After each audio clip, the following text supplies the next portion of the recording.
Bienvenue dans Bloc-Notes. Je suis guyanaise avec des origines brésiliennes et espagnoles et aujourd'hui j'aimerais parler de ce que ça veut dire, de vivre avec plusieurs racines. Longtemps j'en étais fière, on me disait que c'était une richesse et c'en est une, mais plus je grandis, plus je réalise que c'est aussi une complexité. Qu'est-ce que la Guyane m'a transmise ? En fait, vous m'aviez demandé de parler de la Guyane, de ses bienfaits ou tout simplement de ce que c'est d'être guyanais. J'ai pris du temps à savoir comment le faire correctement parce que c'est pas facile quand on n'est pas que guyanais. Alors j'ai décidé de le faire à ma façon. Je vais te parler de tout ce que j'ai appris en ayant grandi jusqu'à aujourd'hui puisque j'y vis encore. La Guyane, elle m'a transmise vraiment beaucoup de valeurs qui je pense ont été transmises à nous tous, tous les Guyanais. J'ai appris à vivre avec plusieurs cultures, à entendre différentes langues et à connaître différentes personnes. J'ai appris à respecter tout le monde et à apprécier chaque racine que j'ai pu croiser. J'ai appris à m'affirmer et à être qui je suis et enfin j'ai appris que nulle part ailleurs c'était pareil. Ce qui est beau en Guyane, ce n'est pas juste sa nature ou encore le fait qu'il fasse chaud tous les jours. Ce qui est beau en Guyane, c'est vraiment sa population. Et cette innocence, c'est cette convivialité et ce mélange. Mais il y a aussi des zones d'ombre. Et je pense que beaucoup d'entre nous, qu'on soit entièrement guyanais ou issus de plusieurs origines, avons grandi sans vraiment connaître notre territoire ni son histoire. Alors oui, je connais quelques histoires d'ici, quelques histoires de certaines ethnies, mais je ne peux pas dire que je m'y connais beaucoup. Le créole guyanais par exemple, je ne le parle pas vraiment. Je le comprends un peu, mais pas suffisamment. Et je trouve ça triste. Triste que nos langues, nos racines ne soient pas mieux valorisées. Je trouve qu'on devrait nous enseigner un peu plus sur notre pays. Et oui, je dis pays. Parce que pour moi, en fait, on n'est pas du tout comme les autres départements. Et encore moins comme la France métropolitaine. La Guyane est un territoire à part. Et même quand on ne connaît pas trop son histoire, une chose est sûre, nous sommes fiers de venir d'ici. Même si on a une réputation pas toujours avantageuse, mais nous savons pertinemment qui nous sommes et à quel point nous sommes chanceux d'être guyanais. Pour aller en métropole, on est contrôlé comme si nous ne faisions pas partie de la France et encore moins partie de l'Union européenne. Et plus je grandis et plus ces choses me font du mal. On a quand même beaucoup d'entreprises importantes pour la France, mais aussi pour l'Europe en général, pour l'argent du pays et pour l'évolution de nos recherches scientifiques aussi. On a la Légion étrangère et on a une partie de l'Amazonie quand même. On est riche en ressources naturelles, humaines et économiques et pourtant on est là, sans savoir s'identifier, sans savoir qui nous sommes et sans comprendre cette indifférence. Ici nous ne sommes qu'utilisés pour nos bienfaits, mais le problème c'est que la France, encore une fois selon moi, elle n'a pas mesuré les risques sociaux que ça pouvait infliger en fait. Après, pourquoi s'en soucier puisque on leur sert qu'à ça. Pour moi, être guyanais, c'est une fierté, mais c'est aussi une difficulté. On est contraint à vivre beaucoup de préjugés ou même de difficultés lorsqu'on doit s'intégrer dans d'autres pays. Même aller en métropole, c'est difficile pour nous. Qu'on soit blanc, d'origine européenne, ou qu'on soit d'autres origines ou juste guyanais. Parce qu'on vient d'un endroit où tout semble possible grâce à l'union, et on découvre un monde où les gens sont parfois froid, fermé. On s'attend à ce que les civilisés, comme ils disent, sachent placer la Guyane sur une carte, mais beaucoup ne savent même pas sur quel continent on est. Et le plus douloureux parfois, c'est quand le rejet vient de notre propre communauté, quand on part étudier là-bas, parce qu'ici, il n'y a pas toujours ce qu'on cherche. C'est une lutte constante de recherche d'identité et de reconnaissance. C'est une lutte constante de vouloir s'affirmer et de ne pas pouvoir le faire. Alors oui, on ne peut pas se plaindre de tout. On a beaucoup d'avantages ici, mais on reste une population oubliée, non valorisée et je dirais que faite aussi pour s'oublier petit à petit. Combien d'entre nous partons et ne revenons pas ? Combien d'entre nous avons critiqué certains aspects de la Guyane lorsqu'on a connu la métropole et tout, et qu'on s'est intégré ? Combien ? Mais heureusement qu'on ne se laisse pas avoir plutôt par ces belles choses qu'on peut nous offrir ici et qu'on ne pense pas tous ainsi. Heureusement que maintenant on arrive à vouloir en savoir plus, exiger plus de reconnaissance et être capable d'avoir conscience des vrais problèmes en Guyane. Maintenant, pour revenir à notre sujet du jour, être de partout et de nulle part à la fois, je ne pense pas que je sois hors sujet. Je pense que oui, c'est vrai, je parle de la Guyane et ses problématiques, mais comme je vous dis depuis le départ, les problématiques sont liées à la population et à la recherche d'identité. Moi, j'ai toujours été un mélange. Mais qu'est-ce que ça veut vraiment dire être mélangé ? J'ai grandi en parlant français, portugais avec ma mère et un peu d'espagnol grâce à mon père. À la maison, c'est un vrai mélange. Des langues, des plats, des musiques, des cultures différentes qui cohabitent naturellement. Aujourd'hui, je suis maman de 2 petites filles, elles aussi porteuses de plusieurs cultures.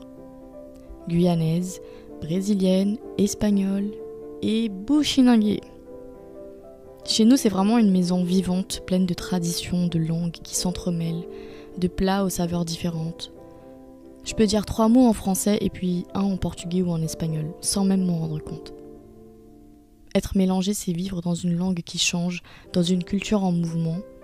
Et c'est aussi apprendre à transmettre tout ça à ses enfants, sans leur faire porter le poids d'un choix entre leurs origines.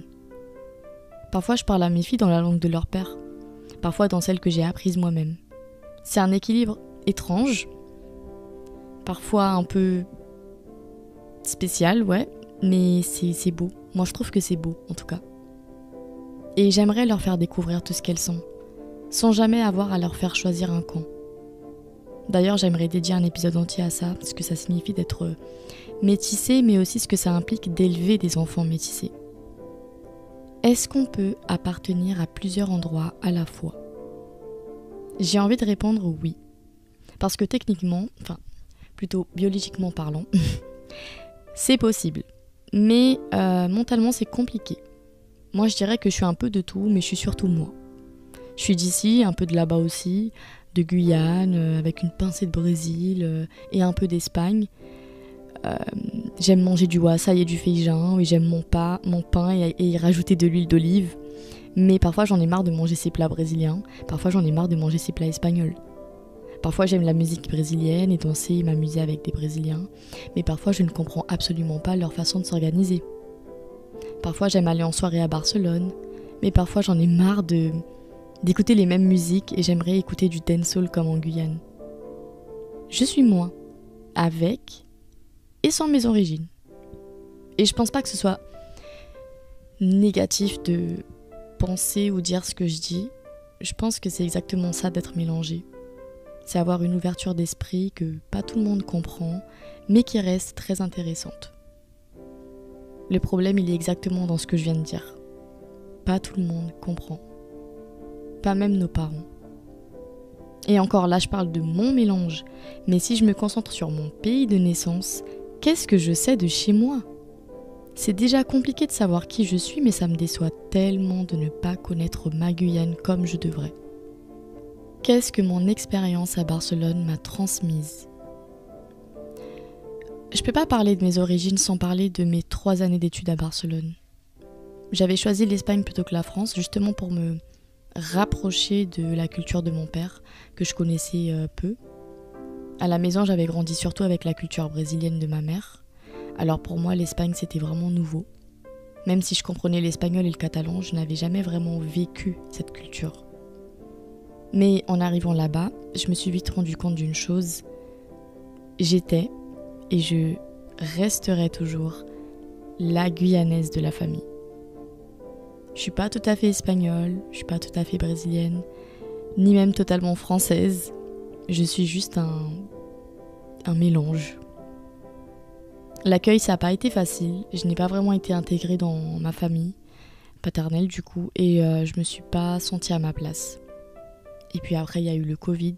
J'étais seule dans mon appartement, j'avais à peine commencé à prendre mes repères quand on s'est retrouvés confinés. Quand la vie a repris, j'ai essayé de sortir, de rencontrer du monde.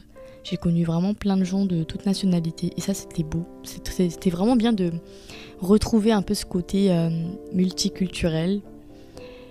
Mais malgré toutes ces rencontres, je me suis souvent sentie seule. En Guyane, quand tu rencontres quelqu'un, tu crées un lien. Là-bas, c'était plus difficile de créer des amitiés profondes, ce qui est compréhensible, mais c'était plus difficile. Et il y a eu un moment qui m'a marqué. Un ami noir de Guyane m'a rendu visite. On était sortis, tout se passait bien, jusqu'à ce qu'une fille très alcoolisée lui demande si elle pouvait toucher ses cheveux. Elle l'a même fait sans attendre ma réponse. Enfin, je dis ma réponse parce que j'étais un peu la personne qui traduisait, quoi. Moi, j'étais tellement gênée, parce que je devais les traduire et je savais même pas si je devais traduire ça. Je savais pas comment réagir. J'avais jamais vraiment eu ce genre d'expérience, en fait. Donc, je ne savais même pas si je devais m'énerver, si c'était normal, si c'était pas normal, si c'était dans ma tête. Enfin, je savais vraiment pas comment réagir. C'est là que j'ai compris que même dans une ville comme Barcelone, il y a encore beaucoup de choses à apprendre. Ce genre de geste en Guyane, ça ne se fait pas. Je pense que ça n'existe même pas, en fait. Malgré ça, Barcelone m'a fait grandir, elle m'a appris l'indépendance, la solitude et surtout à mieux me connaître. C'est là-bas que j'ai compris que j'étais vraiment une fille de la Guyane, même si je suis aussi un peu d'ailleurs. Et c'est pour ça que ce n'est pas toujours évident d'être de partout et de nulle part. Être de partout et de nulle part à la fois, ce n'est pas une faiblesse, c'est une richesse. C'est juste que parfois il faut du temps pour comprendre comment l'apporter. Moi, il m'a fallu partir et revenir pour comprendre que j'étais mélangée et que je ne serais jamais totalement l'un ou totalement l'autre. Et encore heureux. Je suis un ensemble de plein de choses. Je suis certainement plus ouverte d'esprit que certains grâce à ça et j'en suis consciente. Mais pendant longtemps, j'avais pas cette mentalité-là, je pensais que c'était un fardeau. Et puis ouais, petit à petit, je me suis rendu compte que non, c'est vraiment une richesse. Aujourd'hui, je suis maman de 2 petites filles métisses et je sais qu'elles vivront elles aussi cette complexité identitaire. Mais moi, je veux leur transmettre la beauté, en fait, de leurs origines. J'en parlerai plus en détail dans un autre épisode, comme je vous ai dit, mais je sais que elles vont vivre des expériences un peu similaires, mais peut-être même plus dures encore. Parce qu'elles sont métisses, comme j'ai dit, et que ça se voit. Ou parce qu'elles porteront en elles une histoire aussi que c'est pas tout le monde qui va comprendre. Mais je serai là pour leur apprendre que c'est beau, que c'est précieux, que leur mélange, c'est vraiment leur force. Être mélangé, c'est être riche en langue, en tradition, en vision du monde. C'est être plus ouvert, parfois plus seul aussi. Mais c'est être complet. Et moi, je suis fière d'être guyanaise, fière d'être de partout, fière d'avoir cette identité mouvante qui m'oblige à réfléchir, à comprendre, à transmettre aussi. Et toi, est-ce que tu es fière d'être guyanais ? Je pense que oui. Parce qu'il y a vraiment quelque chose de très beau et de très fort dans le fait de venir d'un endroit aussi riche et aussi mélangé. J'espère que cet épisode t'aura plu et que tu vas t'identifier à certaines choses que je dis. Et j'espère aussi que tu verras pas mon passage sur la Guyane comme quelque chose de négatif. Bien au contraire, ce que je veux dire par là, c'est que on nous empêche un peu de s'identifier, on nous empêche un peu de connaître notre histoire. Et c'est bien dommage, c'est vraiment dommage. Et ouais, j'espère que vous comprendrez le message que j'essaye de passer. Bisous!